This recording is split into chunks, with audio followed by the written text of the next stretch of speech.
When my daughter's bedroom door opened in the middle of the night, I pretended to be asleep. 3 months of silence, listening to those footsteps in the hallway. I had suspicions, but the day I found purple bruises on her little legs, I knew I needed to do more than just pray.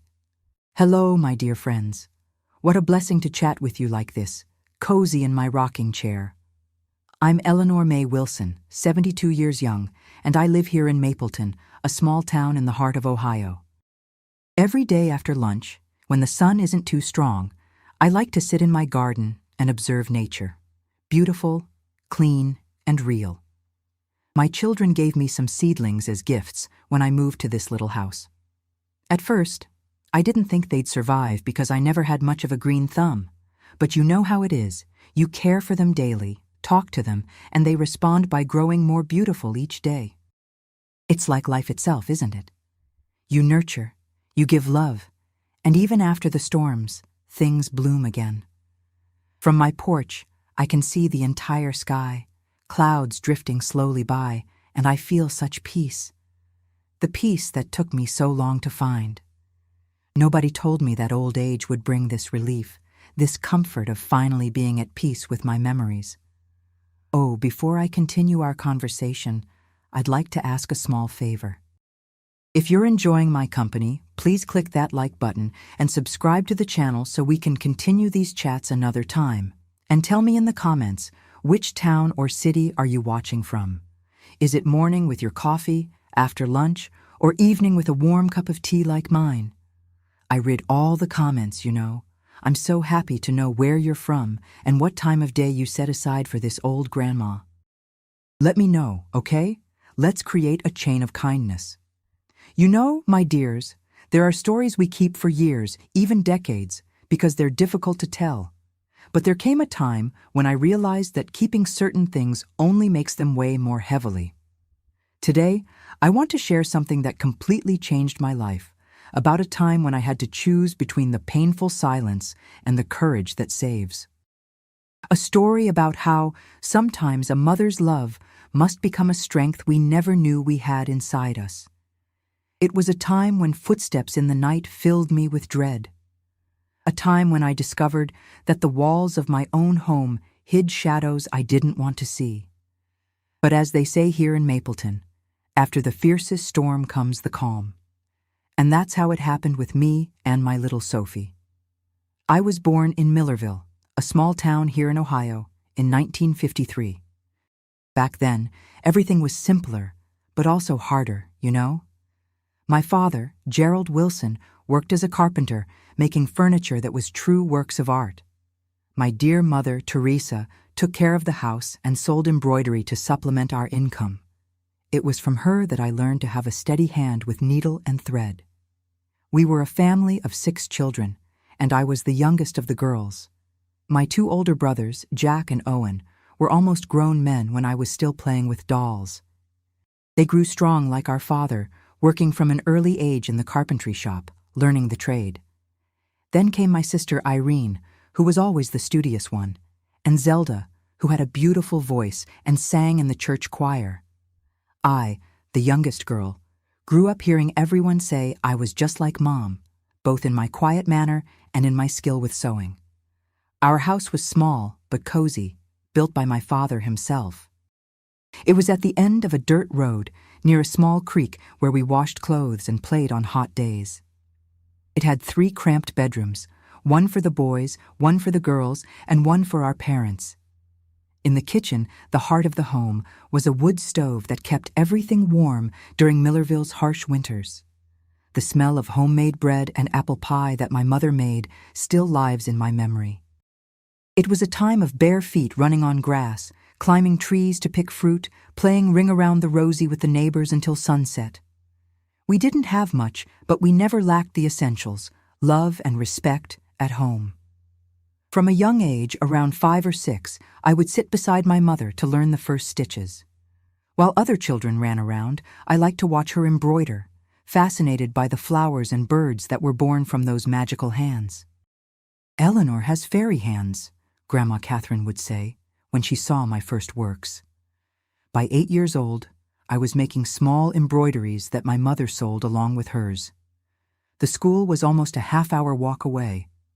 We all went together, the older siblings looking after the younger ones. I remember my little penmanship notebook, the times tables lessons I struggled with, and Miss Dorothy, who had a stern but fair manner. I studied only until 4th grade. In those days, girls from humble families learned the basics and then stayed home, helping their mothers and preparing for marriage. On Sundays, the whole family went to church. Women on one side, men on the other, and afterward lunch at Grandma Catherine's house, which brought together all the cousins, uncles, and aunts. It was a festive day, featuring pot roast and apple pie, traditional recipes passed down through generations. Afterward, the men played cards and the women formed conversation circles, exchanging recipes and telling stories. It was on one of these Sunday afternoons, when I was 12 years old, that I met Walter's family. They had moved from rural Kentucky to Millerville.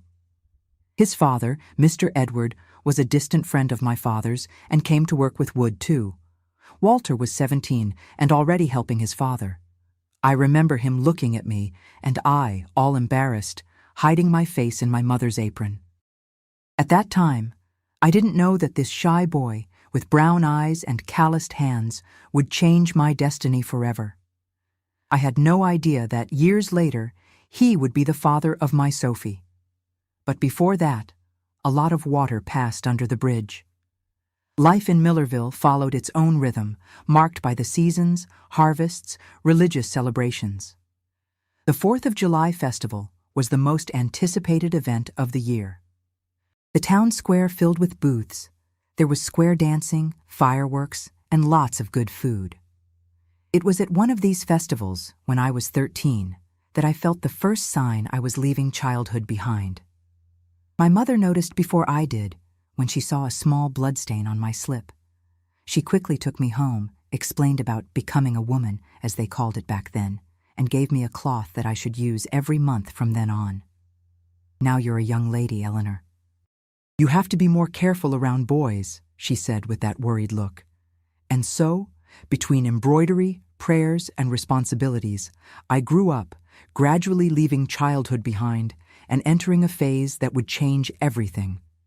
Time passed, and when I turned 17, Walter was already 22 and working steadily in the carpentry shop with his father.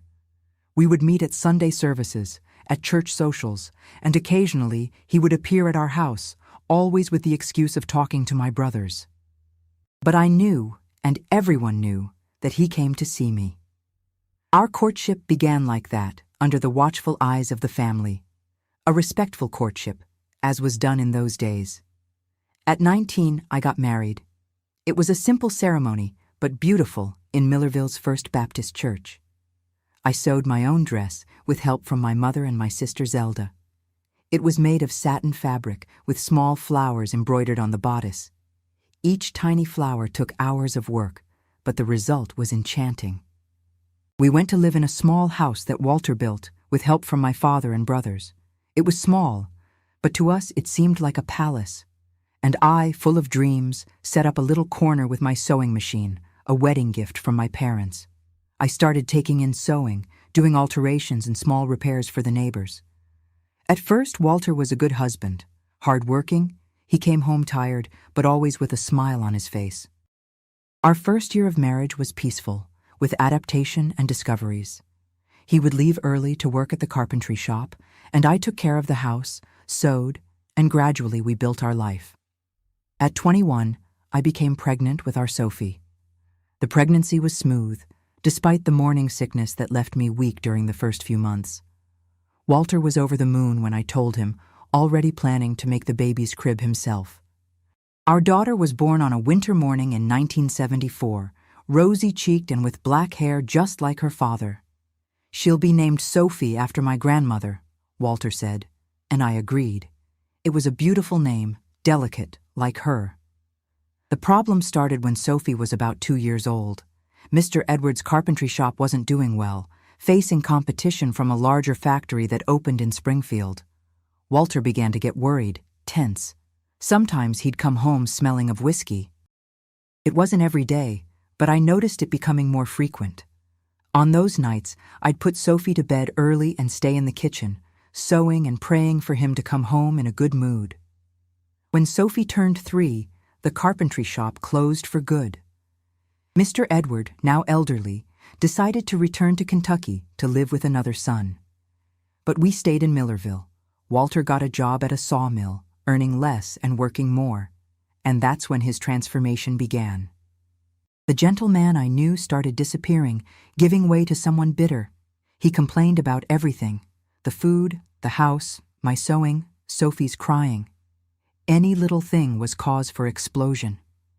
At first it was just shouting. I would send Sophie to her room and endure in silence, waiting for the storm to pass. The first time he hit me was after a neighbor child's birthday party. We returned home, and he complained that I had been too friendly with Richard, an acquaintance of ours. "You were throwing yourself at him," he shouted, completely beside himself. I tried to explain that we were just talking about some sewing work his wife wanted to commission me for, but Walter wouldn't listen. The slap came out of nowhere, strong, making me stagger. I was in shock, with my hand on my face, unable to believe it. He had never raised a hand to me before. That night, I cried hidden in the bathroom so Sophie wouldn't hear. The next day, Walter woke up remorseful, asked for forgiveness, swore it would never happen again, and I believed him. I wanted to believe. It was the drink, I thought, not him. But it wasn't just that one time. The outbursts of anger became more frequent. Sophie merely dropping a glass, or me taking a little longer at the market, was enough for him to turn everything into drama. Our house, once so cheerful, became heavy, as if the walls held the echo of arguments. When Sophie turned 5, Walter lost his job at the sawmill. He was unemployed for almost 3 months, drinking more and more. My sewing became the household's support. I worked day and night at the machine, taking orders for clothes, repairs, curtains, whatever came up. I had a loyal clientele, thank God, but money was tight. It was during this period that my brother Jack, who had moved to Springfield years before, suggested we move there too. "There's work at the paper mill, Eleanor. Bring Walter. You can stay at our house until you get settled." Walter resisted at first. Man's pride. He didn't want to depend on his brother-in-law, but when the store owner refused to extend us any more credit, he gave in. We packed our bags, sold what little we had, and left for Springfield. During our first months in Springfield, we stayed at my brother Jack's house with his wife Harriet.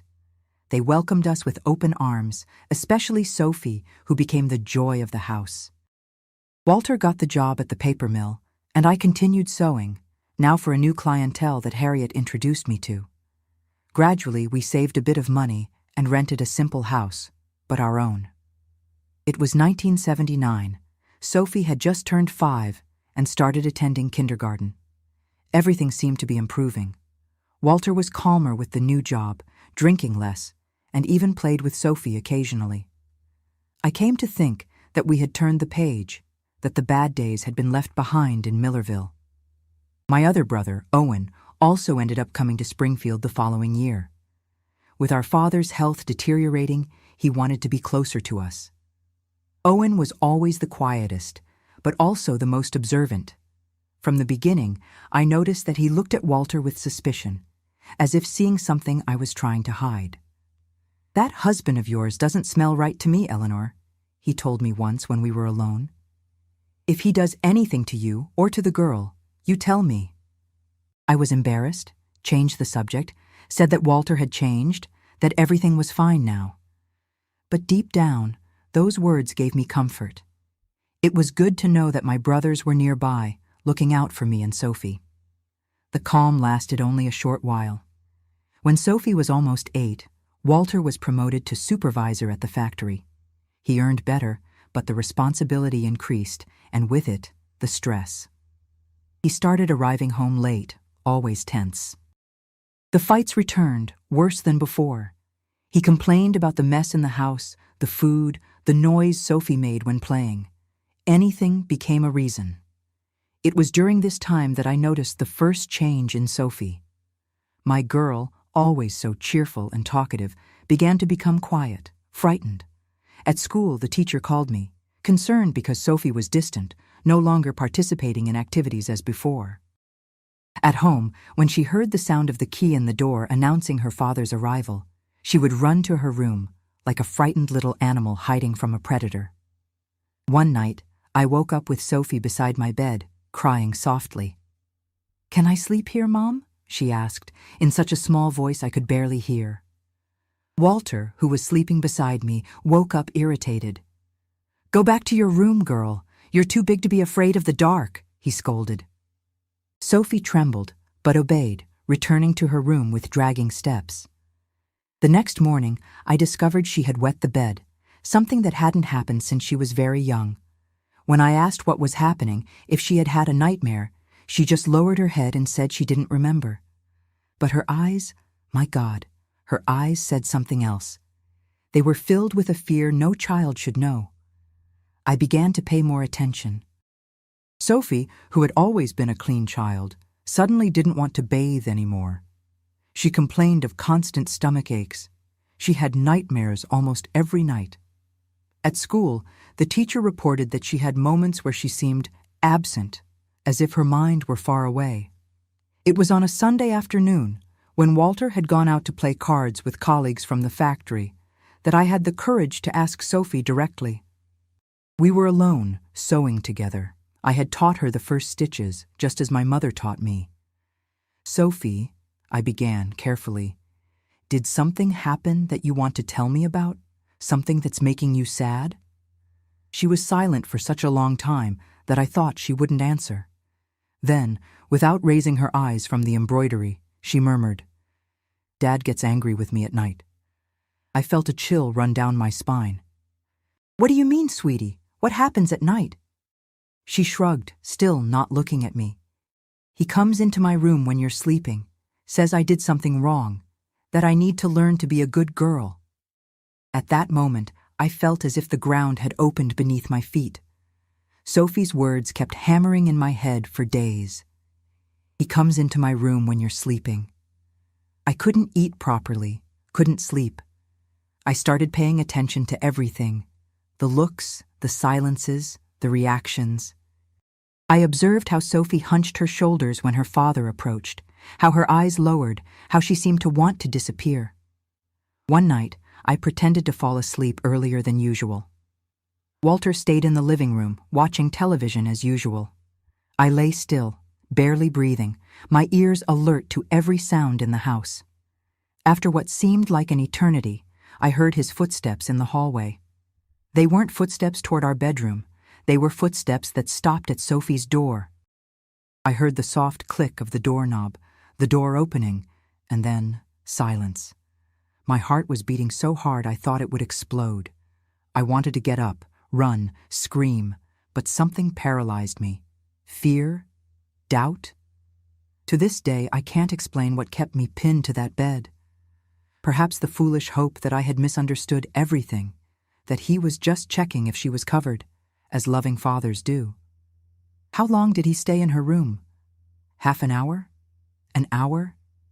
It seemed like forever. When I heard her bedroom door open again, I closed my eyes tightly, pretending to be in deep sleep.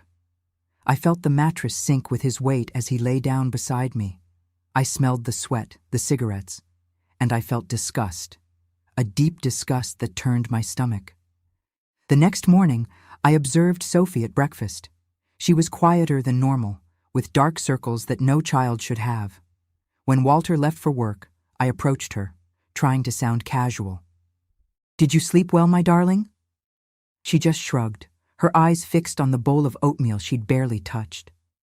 "Sophie," I began, with the gentlest voice I could find, "you can tell me anything. You know that, right? Mommy's here to protect you." For an instant, I saw a spark in her eyes, something like hope, but it quickly faded. "There's nothing to tell, Mom." And she left the table, leaving her breakfast half-eaten. The next day, I took Sophie to school and, instead of going home, went straight to the payphone in the town square. I called the school supply store where my sister-in-law Harriet worked. "I need to talk to you," I said, my voice trembling. It's urgent." We met at lunchtime on a park bench. With a voice broken by sobs, I told her my suspicions. Harriet listened in silence, her face growing paler and paler. "Eleanor," she finally said, holding my hands in hers, "you need to be certain before making any accusation. But if it's true, my God, you need to get Sophie out of that house." "How can I be sure?" I asked, desperate. "He always says I'm seeing things, that I'm paranoid, and Sophie doesn't talk. She's afraid." "Look for signs," Harriet said, with a firmness that surprised me. "Marks on her body, torn or dirty clothes. Watch when she bathes." That afternoon, I asked Sophie to take a bath earlier than normal. I went into the bathroom with her, saying I would wash her hair. It was something we did sometimes. It wouldn't seem strange. When she began to undress, I felt my blood freeze. There were purple marks on her thighs, finger marks, as if someone had held her tightly, and on the back of her legs, small marks that looked like cigarette burns. "Sophie," I whispered, trying to control the tremor in my voice. "How did you hurt your legs, my darling?" She looked at her own legs, as if only then noticing the marks. "I fell on the school stairs," she answered too quickly. "And these round marks? They look like burns." She looked away. "I don't know. Maybe when I was playing near the stove." Lies. Desperate lies from a terrified child. My God, how did I not notice before? How could I have been so blind? That night I couldn't pretend. When Walter arrived, he noticed something different in my look. "What is it, woman? You look like you've seen a ghost." "We need to talk," I said, trying to keep my voice firm. "About Sophie." He visibly stiffened. "What about her?" "There are marks on her body, injuries she can't explain." Walter let out a forced laugh. "Kids are always getting hurt, Eleanor. They fall, they bump into things. Sophie's always been clumsy." "There are cigarette burns on her legs," I insisted, my voice rising an octave, "and bruises on her thighs." His face changed. The mask of normality fell for an instant, revealing something dark, threatening. "Are you accusing me of something?" I lost my courage. The fear I saw in my daughter's eyes was now in me. "No, I'm just worried." He came closer, grabbing my arm tightly. "You're making things up, Eleanor. You've always been like this, paranoid, seeing problems where there aren't any. The girl fell at school, I already told you. Now, enough of this subject." That night was torment. Lying beside him, I felt waves of disgust and fear washing over me. I prayed, asking God for strength and guidance. And an idea began to form in my mind. The next day, with the excuse that I needed materials for a special sewing order, I went downtown. I entered an electronics store where, weeks before, I had seen something called a baby monitor in the window, a device with a camera used to monitor babies. It was expensive, far beyond what we could afford. But I sold my only valuable possession, a pair of gold earrings that I had inherited from my mother. The salesman explained how it worked, how to install it, how to see the images afterward. I returned home with the device hidden in my purse. I waited for the right moment when Walter went to work and Sophie was at school. I entered her room and installed the camera inside the teddy bear that sat on the shelf, facing the bed. The bear had been a gift from Uncle Owen on her last birthday, and Sophie adored it. For 3 nights, nothing happened. Walter arrived tired and went to bed early, or stayed up late watching television, but didn't enter Sophie's room. I began to think that maybe I really was becoming paranoid. Maybe I had misinterpreted the signs, the injuries. On the 4th night, I woke up startled. Something had awakened me. A noise? A premonition? I reached out to Walter's side of the bed. It was empty. I looked at the clock. 3:12 in the morning. With my heart in my throat, I got up silently. The door to our bedroom was ajar. In the hallway, I saw a sliver of light coming from Sophie's room. I approached, step by step, trying not to make noise. The door was closed, but not completely. Through the gap, I could see part of the room. What I saw at that moment will forever be etched in my memory. Walter was sitting on the edge of Sophie's bed. He had a cigarette in one hand and in the other. My God, I don't even want to remember. Sophie was lying still as a statue, her eyes open, staring at the ceiling, tears silently streaming down her face. I backed away, horrified, covering my mouth with my hand to keep from screaming. I returned to our bedroom, trembling uncontrollably. I wanted to take Sophie in my arms and flee from that house at that exact moment. But I knew I needed proof. The word of a woman against a man, in those days, in that town. I needed something concrete. In the morning, I waited for Walter to leave for work. Sophie had already gone to school, taken by him as usual. I took the camera from the teddy bear and, following the salesman's instructions, connected it to the video device to see the images. What I saw confirmed my worst fears. I locked myself in the bathroom and vomited. I cried until I had no more tears. Then a strange calm invaded me, an icy determination. That man would not touch my daughter again, never again. But what to do? Where to go? I didn't have enough money saved to start over from scratch. And Walter would find us, I was sure. I needed help. I picked up the phone and called my brother Owen. I didn't go into details, just said, "I need you and Jack to come to our house tonight. It's about Sophie. It's urgent." Owen sensed something in my voice. "Did something happen to the girl?" "When you arrive, I'll explain everything. Please, don't say anything to Walter if you run into him. Say you want to surprise Sophie, something like that." The day dragged on with agonizing slowness. I picked up Sophie from school earlier than normal, making up that she had a doctor's appointment. Instead of going home, we went to Harriet's house. I told her what I had discovered, showed her the recorded images. She cried with me, hugged me, and said that Sophie could stay there as long as necessary. "But what are you going to do, Eleanor?" she asked, worried. "I'm going to get justice," I answered, with a voice that didn't even sound like mine. Justice the way it needs to be done. I returned home alone, leaving Sophie safe with Harriet. I prepared dinner as if it were a normal day. I left the videotape ready next to the television. And I waited. Walter arrived at 6, as always. He asked about Sophie. "She's at Aunt Harriet's," I replied calmly. "Jack and Owen are coming to dinner with us tonight. I thought it better for her to stay there, playing with her cousins." He seemed to relax. "Oh, your brothers are coming? Good. It's been a while." At 7, the doorbell rang. It was them. Jack, the eldest, always serious and responsible, and Owen, the youngest of the men, a man of few words but penetrating gaze. They entered, greeted Walter with formal handshakes. "Shall we eat first?" I asked, serving the food I had prepared. A dinner that nobody there really ate. The tension was palpable. Even Walter, normally oblivious to subtleties, seemed to sense that something was wrong. After dinner, with coffee cups on the table, I took a deep breath. "I have something to show you," I said, getting up and going to the television. "Something I recorded." Walter's face went livid. "What have you been doing, Eleanor?" I didn't answer. I turned on the video device, inserted the tape, and pressed play. The grainy black and white images began to play on the screen. Sophie's room, at night, the door opening, Walter entering. I didn't need to show more than a few seconds. My brothers understood immediately.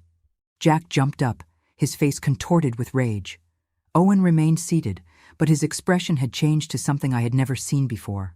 A cold, calculating hatred. Walter tried to run. He knocked over the chair as he got up, ran for the door. But Jack was faster, blocking the exit.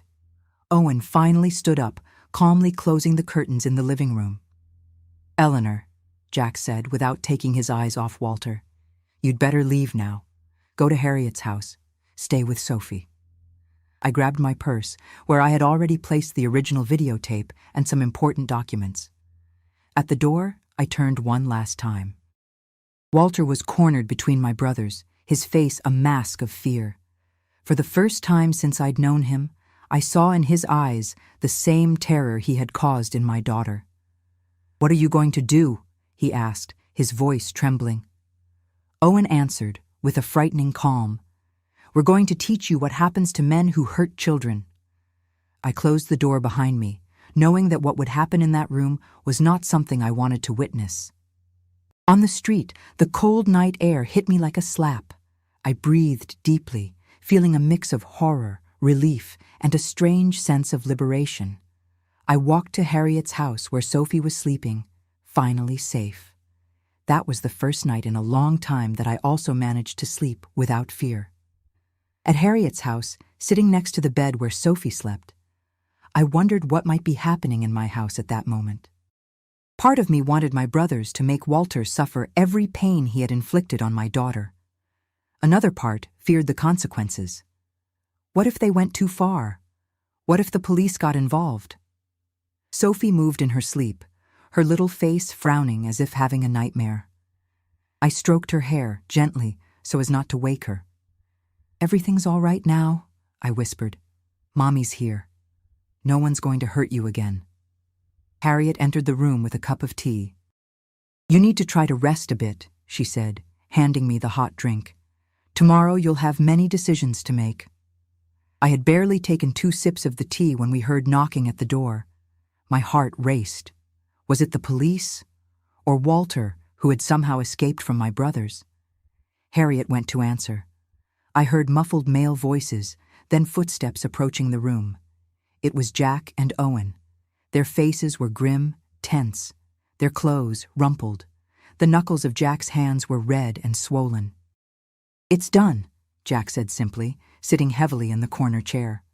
"What did you—" I began, but Owen interrupted me. "Better you don't know details, Eleanor. I can only say he won't lay a finger on Sophie again. Or on you." A heavy silence fell over us. Nobody asked if Walter was alive. Nobody wanted to know. "And now?" I finally asked. "What do we do?" Jack sighed, running his hand over his tired face. "Early tomorrow morning we'll get your things from the house, the bare necessities. You and Sophie can stay here with us as long as needed." "And him?" Owen and Jack exchanged glances. It was Owen who answered, "He's leaving Springfield. We gave him that choice. Disappear and never come back, or face not only justice, but the entire town when they learn what he did." I didn't ask anything else. That night, lying on the makeshift mattress beside Sophie's bed, I cried silently. Not for Walter, he didn't deserve a single tear. I cried for the lost time, for the signs I ignored, for my daughter's suffering that I couldn't prevent. The next morning, as promised, my brothers took me back to the house to get our things. There was no sign of Walter, but the living room still held evidence of the previous night, a broken chair, stains on the rug that I preferred not to examine closely. I took clothes, documents, some photos, none with Walter, Sophie's favorite toys, and my sewing machine, my livelihood. As we were leaving, I noticed the teddy bear on the shelf in Sophie's room. That same bear that had housed the camera, the silent witness to the horrors. I hesitated to take it, thinking it might bring bad memories for Sophie. But I decided to take it anyway. That bear wasn't to blame for anything, and in a way, it had been our savior. The following days were a blur of confused emotions. Sophie seemed relieved not to see her father, but was still frightened, withdrawn. I took her to a doctor, who confirmed what I already knew and didn't want to accept. The abuse had been systematic and had been going on for months. He recommended that Sophie talk to a psychologist, but in those days, in a town like Springfield, such resources were scarce. A week later, I received a summons to appear at the police station. Someone in the neighborhood had heard the commotion that night and called the police. Nothing had been registered at the time, but suspicions arose when Walter no longer showed up at the factory. Sitting in front of the sheriff, a middle-aged man with deep circles under his eyes and an expression that oscillated between boredom and irritation, I felt afraid. What if he didn't believe me? What if he blamed my brothers? What if he took Sophie away from me? Mrs. Wilson, he began, leafing through a notepad. Your husband has been missing for a week. His colleagues at the factory said he didn't show up for work, didn't notify anyone. The last time he was seen was entering your house Wednesday night last week. Do you know where he is? I took a deep breath. I don't know, Sheriff. He left. Just like that? For no reason? I hesitated. I didn't want to lie, but I also couldn't tell the whole truth. We had a fight about our daughter. The sheriff raised his eyes from the notepad, suddenly more attentive. What kind of fight? It was at this moment that I made the most difficult and bravest decision of my life. I opened my purse and took out the videotape that I had kept, the proof. This, I said, placing the tape on the desk, will explain everything. The sheriff looked at the tape, then at me, with an eyebrow raised. What's on there? Evidence that my husband, that he abused our daughter. I put a camera in her room. It's all recorded. The sheriff's expression changed. The boredom gave way to something darker, more intense.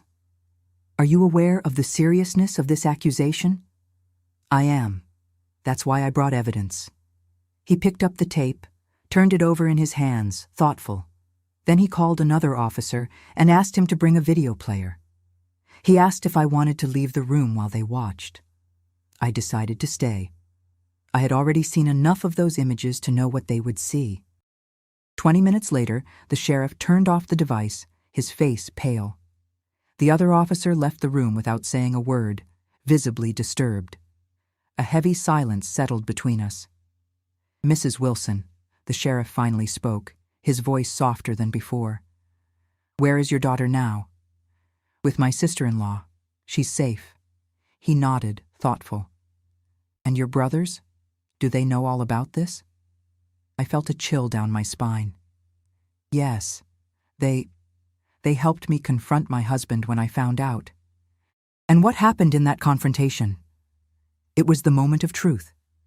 My brothers told him that if he didn't disappear from town, they would take this tape to the police and let everyone know what he did. He chose to leave. The sheriff stared at me for a long time, as if trying to read the truth in my eyes. I held the gaze, silently praying. Finally, he sighed. I understand. He took the tape and put it in a drawer of the desk. I'm going to open a case against your husband for child abuse. I'll issue a search and arrest warrant. If he's found, he'll have to answer for his crimes. I felt an enormous weight lifting from my shoulders. Thank you, Sheriff. He raised his hand, interrupting my thanks. Don't thank me yet. This is going to be hard for you, and especially for your daughter. You'll have to testify, undergo examinations. And even with this evidence, he indicated the drawer where he had stored the tape. It's not guaranteed that he'll be convicted. The system doesn't always work as it should, especially in cases like this. I left the police station with mixed feelings. On one hand, relieved for having made the formal complaint, for having delivered the evidence. On the other, terrified by the possibility of Walter returning, of having to face him in a courtroom, of exposing Sophie to more trauma. In the weeks that followed, I lived in a constant state of alert. With every noise in the street, every knock at the door, my heart raced. Sophie had nightmares almost every night, woke up screaming, calling for me. We slept together, clinging to each other like castaways in a storm. The news spread through the neighborhood, inevitably. People whispered when we passed, looked with a mixture of pity and morbid curiosity. Some avoided greeting us, as if what had happened was contagious. Others, especially women, came to offer support, bring food, ask if we needed anything. One day, about a month after the complaint, I received a call from the police station. They had found Walter's car abandoned near the Kentucky state line. Inside it, a letter, a confession, and a goodbye. He wouldn't be coming back. The sheriff told me they would continue looking, that the confession was practically an admission of guilt, but that without him present, the case would technically remain open. But you can rest easy, he added. From the tone of the letter, he doesn't intend to return. That night, I had a strange dream. I was in an open field, holding Sophie's hand. Around us, flowers grew. Not common flowers, but flowers made of colored fabric like the ones I embroidered. The wind swayed them gently, creating an undulating sea of colors. And on the horizon, a rising sun, bright, promising. I woke up with a different feeling in my chest. It wasn't just fear or pain anymore. It was something new, something I had forgotten how it felt. Hope. I looked at Sophie, sleeping beside me, her little face finally relaxed, at peace. I made a silent promise to her and to myself. We would rebuild our lives. We would find joy again. We would overcome this together. That same morning, I made 2 important decisions. First, I accepted the doctor's suggestion and sought out a psychologist for Sophie. I was lucky, a young psychologist, Dr. Norma, had just moved to Springfield and was seeing patients at affordable prices at the local parish. The second decision was more practical. I rented a small storefront downtown to set up my own sewing workshop. It wouldn't be easy to start over, but I had my skills, my determination, and now a new purpose: to ensure that Sophie had a safe, happy, and fulfilling life. The road would be long, I knew. The emotional wounds would take time to heal, perhaps longer than the physical ones. But for the first time in a long time, I could see a future beyond the pain. The following months were a period of reconstruction, slow and painful, but steady. Starting from scratch is never easy, especially when carrying such deep scars. But I was determined to create a new life for Sophie and me, a life without fear. The sewing workshop I rented was small, a cubicle with a narrow storefront on Main Street in downtown Springfield. There was just enough room for my sewing machine, a small table to cut fabrics, an old mannequin I bought secondhand, and a few chairs for customers. But for me, that little space represented independence, a fresh start. At first, orders were few. I didn't have much money to invest in fabrics or materials, so I mainly worked on repairs and alterations. Harriet helped me a lot, promoting my work among her friends. "Eleanor is the best seamstress I know," she would tell everyone. And gradually, the clientele grew. Sophie continued to live with us at Jack and Harriet's house. I wanted to save as much as possible so we could have our own home again, a place just for us without bad memories. My brothers insisted there was no rush, that we could stay with them as long as necessary, but I knew we needed our own space to truly rebuild our lives. The sessions with the psychologist, Dr. Norma, were helping Sophie. At first, she barely spoke, only drew. Dark scenes, frightening figures, houses with locked doors.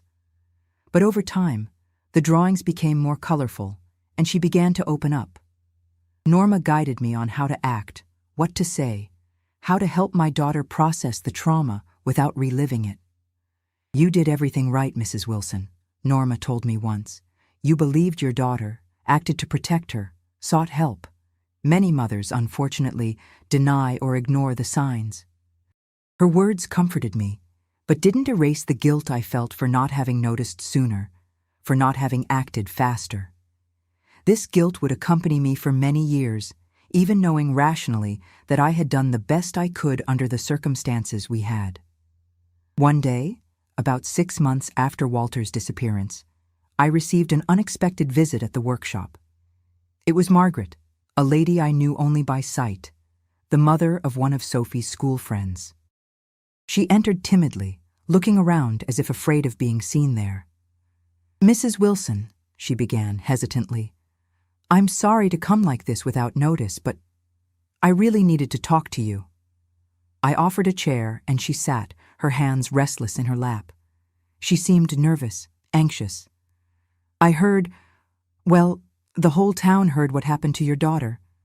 And I came because I need your help." I remained silent, waiting for her to continue. "My Mary, my daughter, I think she's also—" Her voice failed, and tears began to roll down her wrinkled face. "The same signs you described to the police.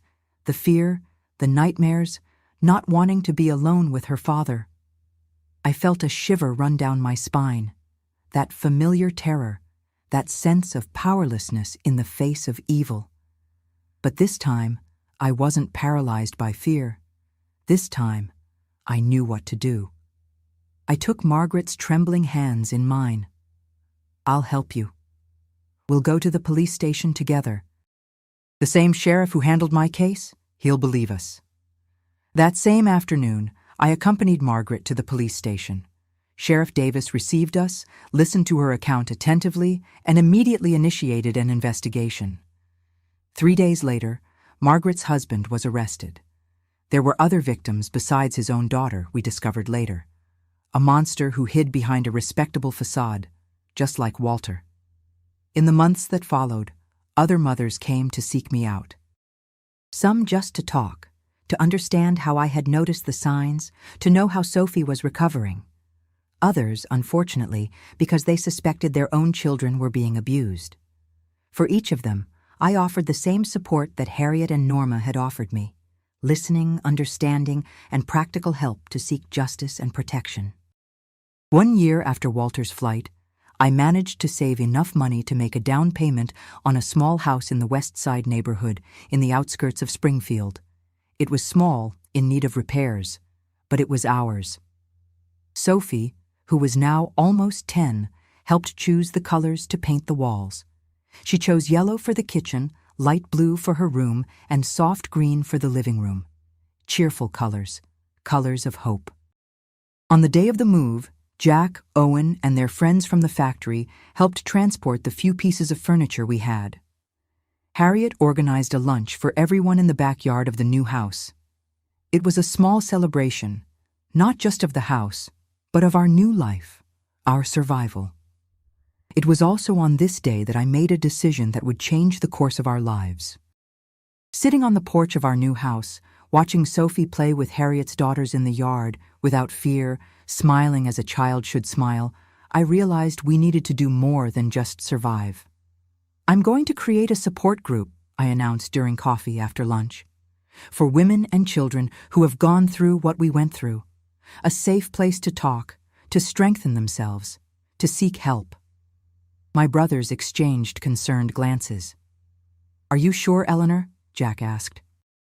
"This is going to make you relive everything again, every time." "I already relive everything anyway," I replied. "At least this way, these memories will serve to help other people." And so was born the Circle of Hope, which began with weekly meetings in the living room of my house. At first, we were just 5 women, including Margaret and me.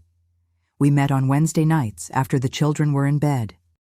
We drank tea, ate cookies, and talked about our experiences, our fears, our small and large victories. Over time, the group grew. Dr. Norma volunteered to participate, bringing her professional expertise.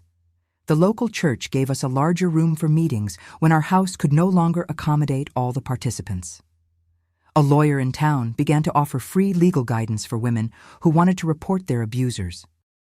I discovered there was a strength in me that I didn't know, an ability to transform pain into action, fear into determination. Each time I helped another woman escape an abusive situation, each time I saw a child begin to recover, I felt I was rebuilding not just my own life, but contributing to a slightly better world. Sophie also found her own form of healing. At school, a teacher noticed her talent for writing and encouraged her to participate in literary contests. At 12, she won her first prize with an essay about courage. When I asked her what inspired her, she answered simply, "You, Mom." We never heard concrete news of Walter again. There were rumors from time to time. Someone who saw him in Louisville. Another who swore they had encountered him in Nashville. But nothing confirmed. Deep down, it didn't matter. He had lost his power over us. Our lives were no longer defined by him, by what he did, by the fear he caused. Our sewing workshop prospered in the years that followed.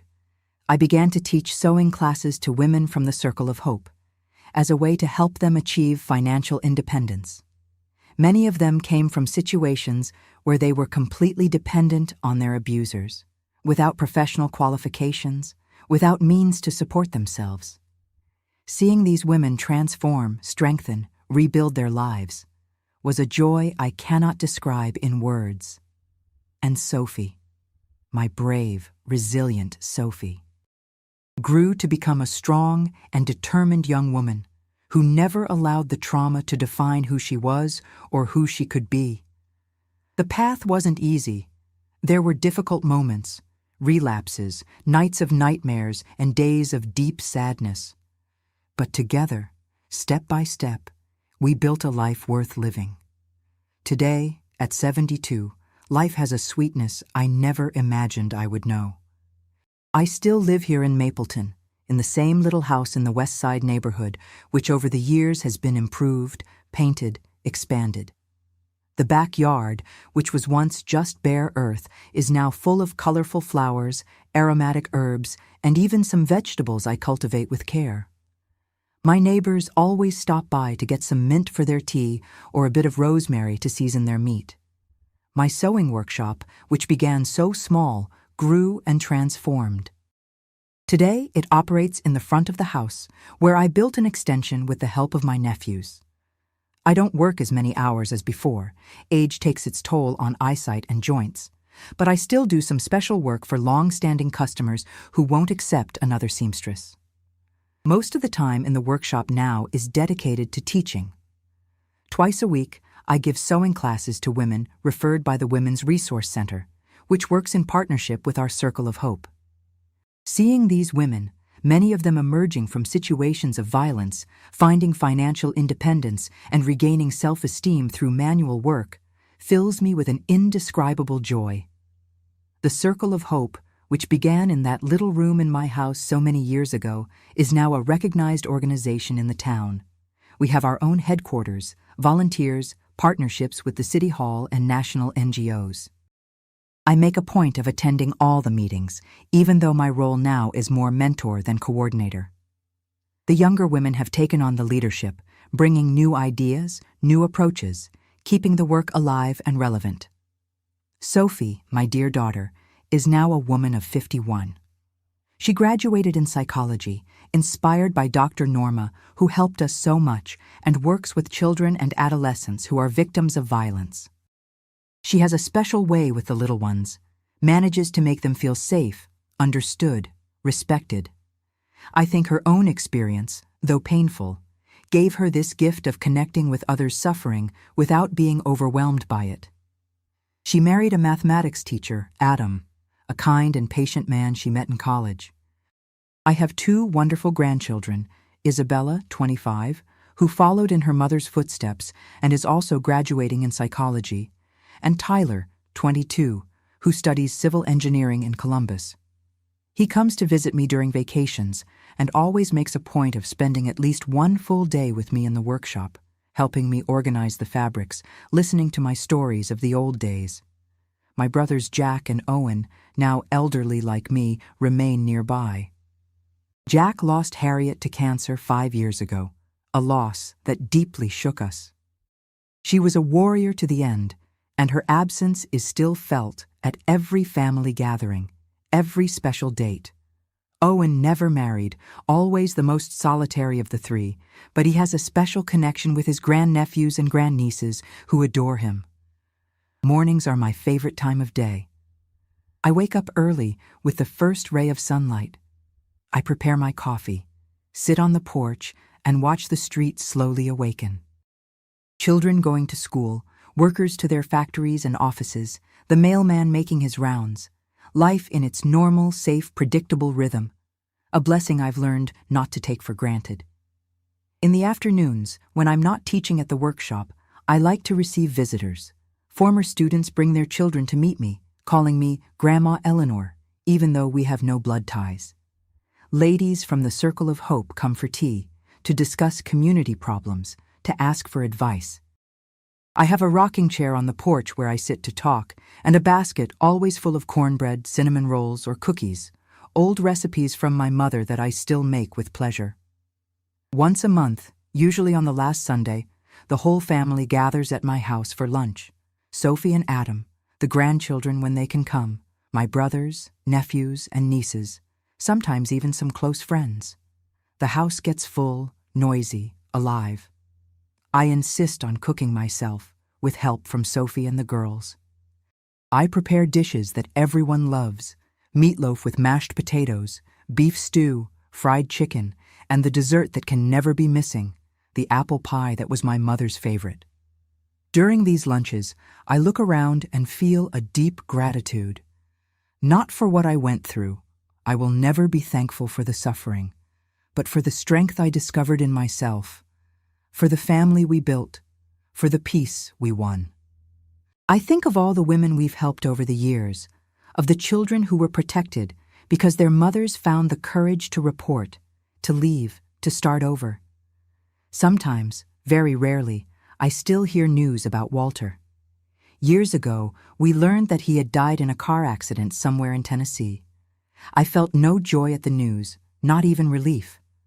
I realized he no longer had power over my thoughts, over my emotions.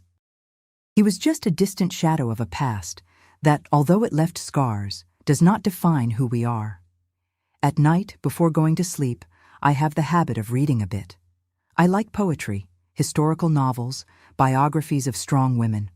On the bedside table, I keep a notebook where Sophie wrote her first stories, those that began as a form of therapy and revealed her talent. Sometimes I reread these childish texts, recognizing in them the first signs of the extraordinary woman my daughter would become. And so I live my days, at peace with my past, grateful for my present, hopeful about the future. Not just my future, which at this stage of life has already become shorter than the path traveled, but the future of the women and children who will continue the work we started, who will carry forward the message that it is possible to survive, overcome, and even flourish after the storm. As they say here in Ohio, after the tempest comes the calm. And what beautiful calm life has reserved for me. My dear friends, coming to the end of our chat, I want to leave some words that come from the bottom of my heart, words that took a lot of time and many tears for me to learn. If you're going through a situation similar to what I experienced or know someone who is, I want you to know you are not alone. Silence is the greatest ally of abuse. It was by breaking that silence that I found my liberation, and it was by helping other women break theirs that I found my purpose. I learned that fear can paralyze us, but it can also drive us to act when something even more precious is at risk. When I saw those marks on my Sophie's body, the fear I felt of losing my daughter was greater than the fear I had of my husband. And it was that reversal that gave me courage to act. Trust your instincts. We, mothers, have an intuition that rarely fails.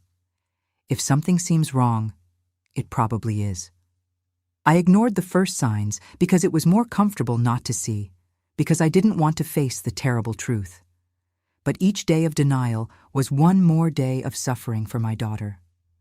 I understood, with time, that I am not responsible for the actions of others, only for my own.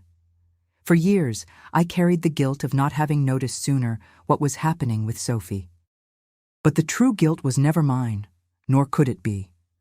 The responsibility for the abuse is solely and exclusively the abuser's.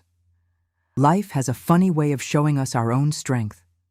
Before that fateful night, I saw myself as a weak, submissive woman, incapable of great acts. It was precisely when everything fell apart that I discovered the fortress that existed within me. As the saying goes, it's in the fall that we learn to fly. The healing process is not linear. There are good days and bad days, moments of progress and moments of relapse. For both me and Sophie, recovery was a road full of curves and obstacles. But each small victory, each nightmare less, each genuine smile was proof that we were heading in the right direction. I learned that asking for help is not weakness, it's wisdom. Alone, I would never have been able to protect Sophie and rebuild our lives. I needed the strength of my brothers, Harriet's support, Dr. Norma's professional guidance, Sheriff Davis's understanding, and later, the collective strength of our circle of hope. Hands that extend to help are blessings we shouldn't refuse out of pride. Pain can transform into purpose. What we experienced was terrible, but it wasn't in vain. Each woman I helped to leave an abusive situation, each child who was protected because their mother found courage to act, each family rebuilt on healthier foundations. All of this gave meaning to our suffering. Not that it justifies it, ever, but at least it wasn't in vain. And perhaps the most important lesson, abuse does not define who we are. For a long time, I was the woman whose husband abused their daughter. Sophie was the girl abused by her father. These invisible labels accompanied us, shaping how others saw us, and worse, how we saw ourselves. Breaking these definitions, reclaiming our identities beyond the trauma, was a fundamental part of our healing. If you're in a situation of violence, remember, there is a way out. It may seem impossible now, it may seem that you're alone, that nobody will believe you, that there's nowhere to go. But I was in that same place of despair, and I can assure you there is a path. There are people willing to help. There is a life waiting for you on the other side of fear. In every city in America, there are services to protect women and children. Seek help, even if it's just an anonymous call to understand your options. A first step, even a small one, can open the way to your liberation. And for you, who are watching and fortunately have never gone through such a situation, I ask, be alert to the signs. A neighbor with unexplained marks, a child who suddenly changed behavior, a friend who always seems frightened. Sometimes, a word of support, an attentive ear, can be what that person needs to find courage. I found my purpose in helping other women out of the darkness that once swallowed me.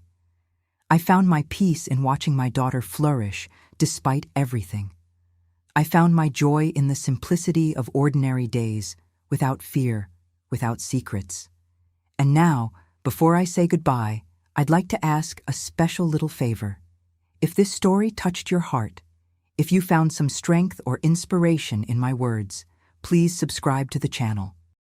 Hit that bell so we can continue this conversation in other videos.